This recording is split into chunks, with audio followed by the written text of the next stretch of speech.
Next thing we're going to go into is recognition of prior learning. And so we have eliminated the crossover course from the standards. They're no longer in there. So now all instructors are going to become instructors through a minimum set of standards called the ITC.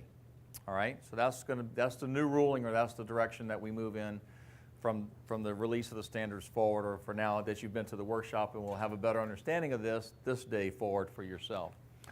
This is the definition of RPL, a process of identifying, assessing, and recognizing what course applicants already know what and can do without their having to go through a formal learning process in the areas.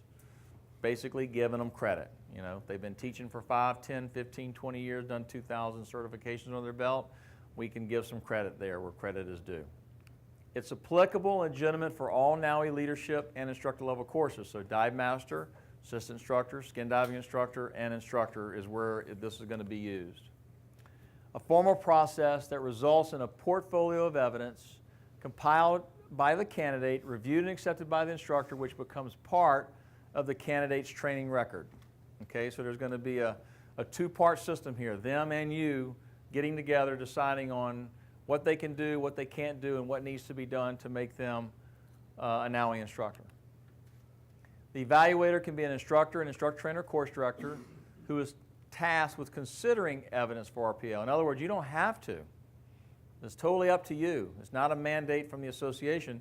It's totally up to you if you choose to do or use RPL. The RPL evaluator at this stage acts as a coordinator, facilitator, and advisor. A little coaching going on here because you're going to have to sit down and have a one-on-one session with them. Once the compiled evaluator becomes assessor and determines how much recognition is awarded, then we prepare an individualized training plan to meet the remaining requirements for graduation. So that's kind of what we've done in the past with the crossover. We're saying we're giving you credit, but you minimally got to do 1, 1, and 1 to see that you've got it before we go forward. The principles of RPL: candidates have the right to be evaluated for prior learning and to be reevaluated within the limits, and the burden of proof falls upon them. This is not, you know, let me in, I'm good. This is, they have to prove that they can actually do this stuff.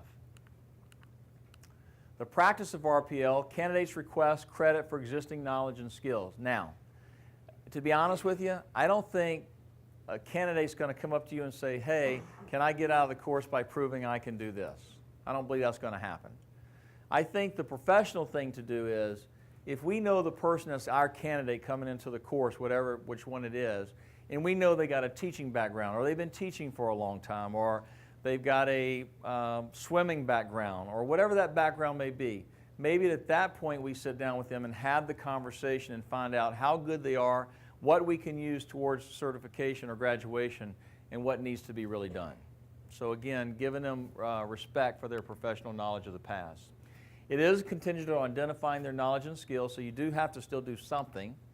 It has to compare to the NAUI standards, and it ensures that recognition is given only where sufficient evidence is provided.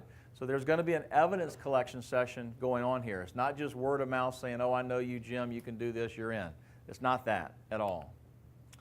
Any gaps identified where more evidence or new learning will be required is another part. It focuses on competency versus learning. Are they competent? If they are competent and can do it, then the learning process can be shortened. Appraisal leading to the RPL can take various forms. It can be an on-the-job assessment.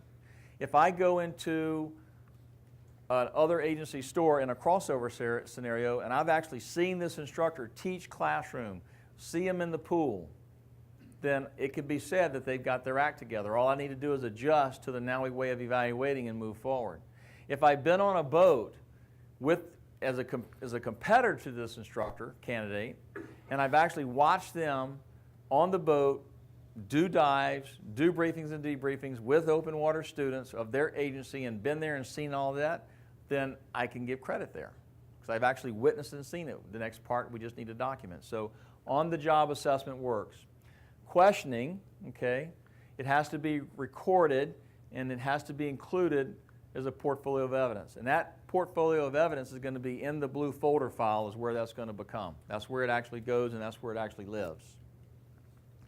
Competent dive leaders with particular experience can receive recognition for competence versus engaging informal duplicative studies.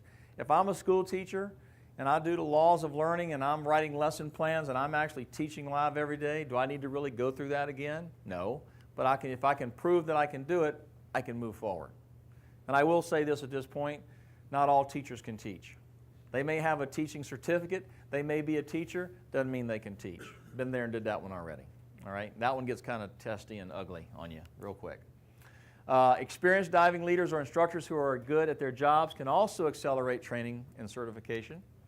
And the responsibility, again, lies with the candidate to request RPL, but again, I still believe this is going to be more on your part as it is on their part. Okay? Again, if you don't want to do it, then don't even bring it up. Candidates compile portfolios of evidence of previous learning experience. So once you decide you're going to use the RPL process, then it's up to them to go out and gather any kind of documentation that they may need to prove to you that they're competent in that area, and then you'll sit down and go over that with them. Training is required whenever there's no equivalency, such as the NAUI orientation, going over the products, the services, the standards, all the history of NAUI, all the NAUI orientation that you find in the PowerPoint section of the website where the free presentations are is all there. So that has to be done. Your exams, there's nothing done there. And then also e-learning is going to take care of the exam, so that has to be done. Training is also required when other skills, so there is no competency for dive rescue. That's just another whole topic by itself, so that has to be done. There is no RPL for dive rescue. Portfolios of evidence form a part of the candidate's training record. The course records are subject to audit upon written request from the NAUI Training Department, or their designee. So again, if you're going to do RPL, you better have it documented properly. So if something ever goes south on you and the training department requests those files to be brought back in, it's there. Because when something goes south on you as a course director and instructor trainer with an instructor candidate, guess who they call first? That guy right back there, Randy. Randy gets all those calls. And he's the one that has to start the process of knowing that, yes, they're just ticked off because they failed the course and they want their money back or something went wrong. So, but that's where they typically call. They'll start with him, they'll call the rep, and they start asking for forgiveness or whatever. But that's what happens. So that portfolio of evidence and that record folder really needs to be tightened up. Evidence can take a variety of forms, academic or other qualifications, employer reports, an interview. If you've seen the person teach, why not sit down with the manager or the owner of the store and say, hey, what do you think about this guy? You know, it can happen there. Any publication reports that the candidate has written, relevant letters, photos, emails, audio tapes, videos, certificates, awards, courses, memberships of organizations, of bodies of clubs. So all of that stuff is what could be used to prove that they've got it down pat. Dive leadership credentials, whether NAUI or other agencies, do not excuse applicants from scrutiny regarding their competence. All right? Just because they did it, they still have to do something. Deficiency in any skill that manifests during training must be corrected before graduation. That's pretty much common sense. Deficiencies indicating a lack of previous training should report it to the training organization about their trainer who certified the candidate. Now, let's just be real. That looks good in writing, but if I have another agency instructor that's deficient in something and I call that agency to report them, do you think they really care what I say? No. It's good in writing, but you know, based on my past experience where I've seen people that should have been reported called, it was like, click, whatever, we don't care. All right? More than one evaluation and training session may be required, scheduled over a period of time in order to complete the process and collect sufficient authentic evidence of prior learning. All right? So that's another thing. So if I have a school teacher and I've gone over how to do the evaluation form, and give them a topic to present, and I give them squeezes or pressure or something from the basic scuba diver course, and they get up and knock it out of the court, do I really have to do all the other 3 required minimum lectures? Because there's 4 entry-level presentations done for the instructor training course. So if they can do one and they knock it out of the park and get a 4 or 5 on it, do I need to do the other 3? If I've seen them teach one and they know and they've been diving forever and they've been teaching forever, do I need to see them teach other open water courses, topics? You don't have. You mean you can, but you don't have to.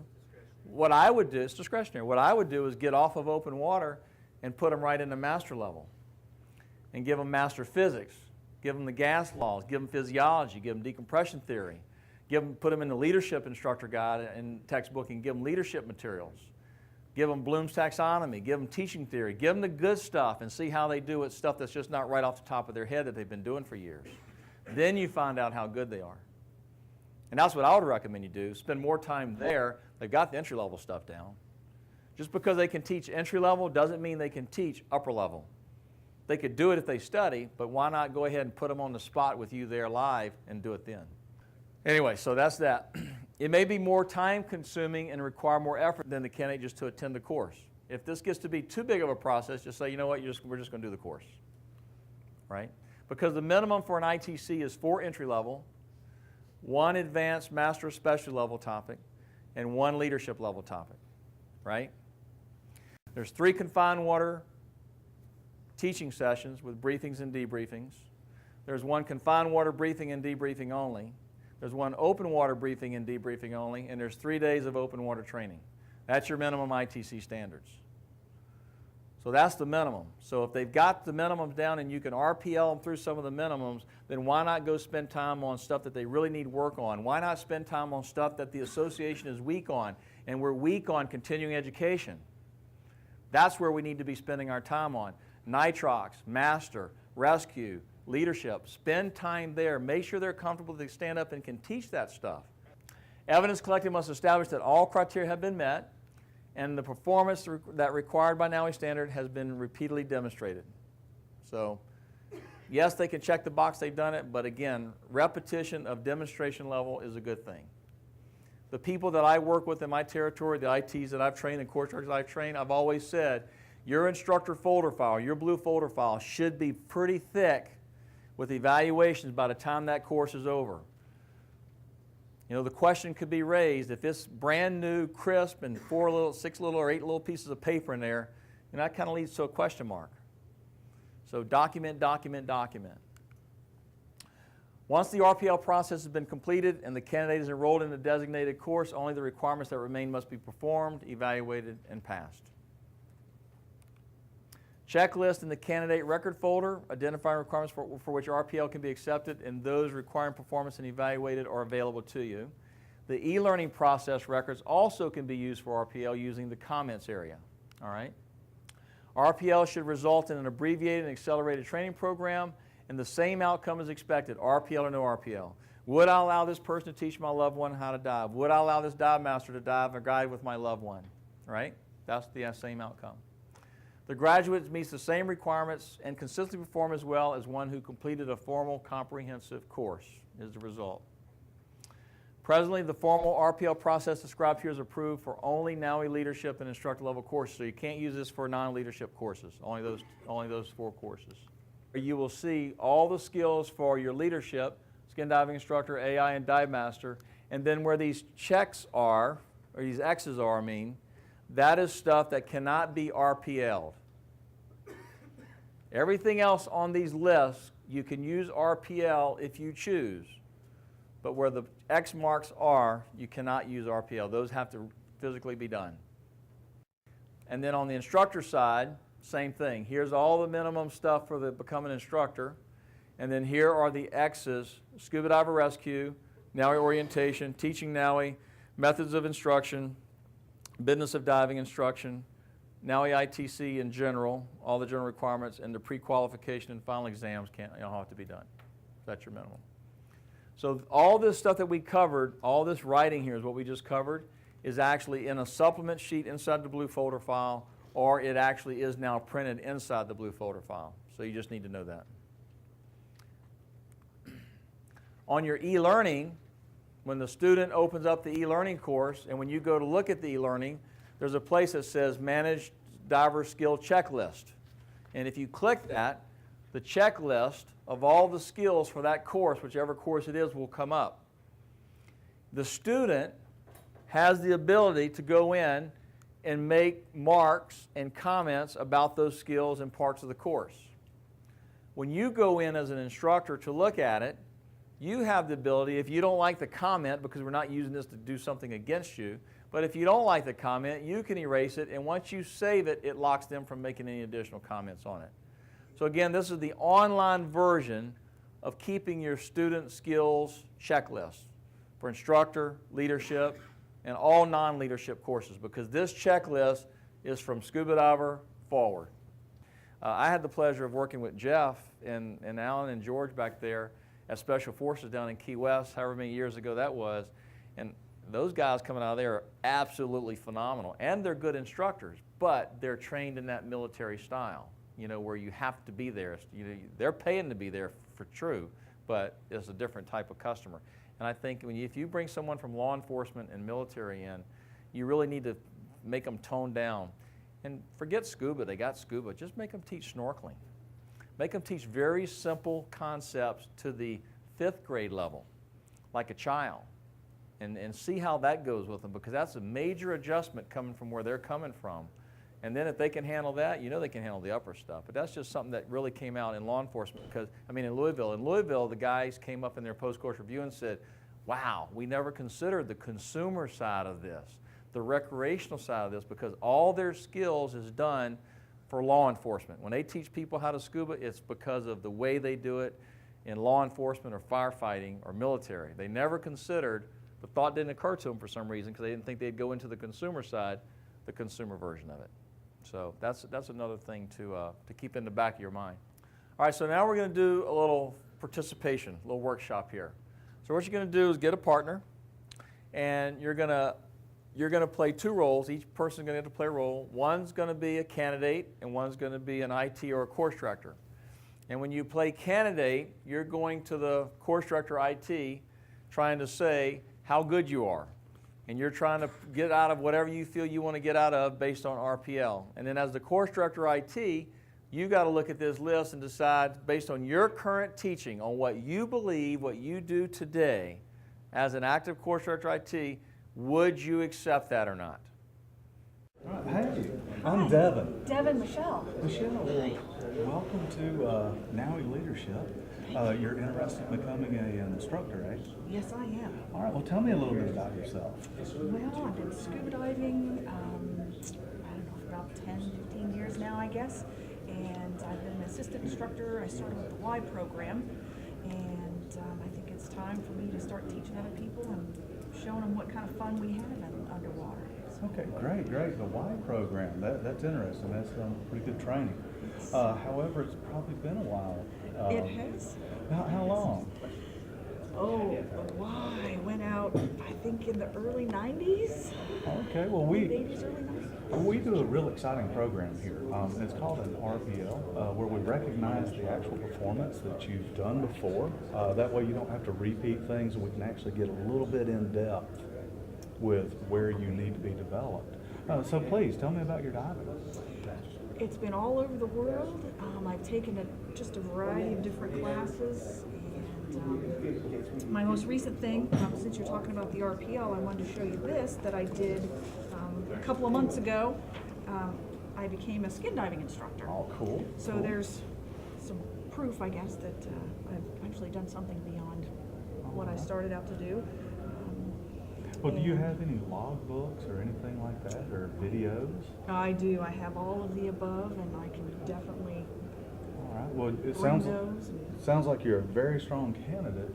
One thing that I like to do is actually just a skills-proof weekend, where we try just to look over your skills, see where we can help you out, presentations, knowledge reviews, things like that before we actually enter into the course. Would you be interested in something like that? Yes, I would. All right, well, let's get started. All right, thank you. Hi, Floyd.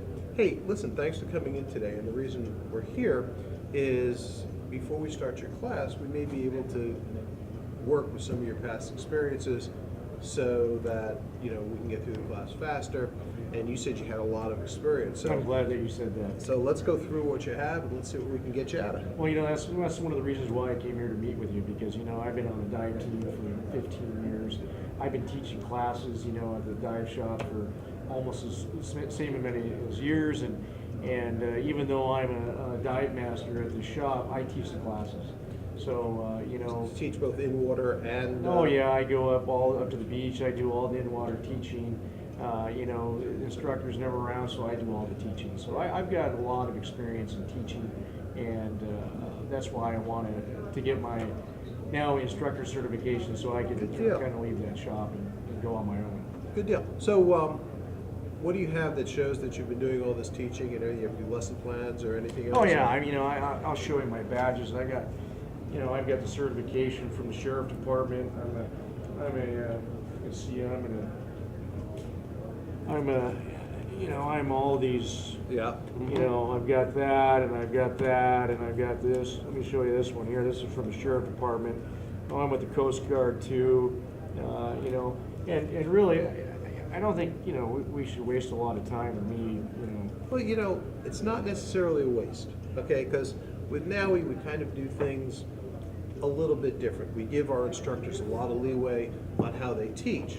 So what we want to do is we want to make sure that that leeway that we're giving you is actually going to be used in the proper fashion. I think it's great that you have your Coast Guard Auxiliary. I think it's great that you've been working with these people, but they don't necessarily teach the same way we do. What I'd love for you to do is I'd like for you to come back with some of your lesson plans that you've been teaching. And you know what we'll do? We're going to have you teach somebody here. It sounds like a lot of time, though. I work all day long, and I got to teach these classes. And is there some way we can streamline this a little bit? Because like I said, I do this already. So I understand. Nothing comes easy. Okay.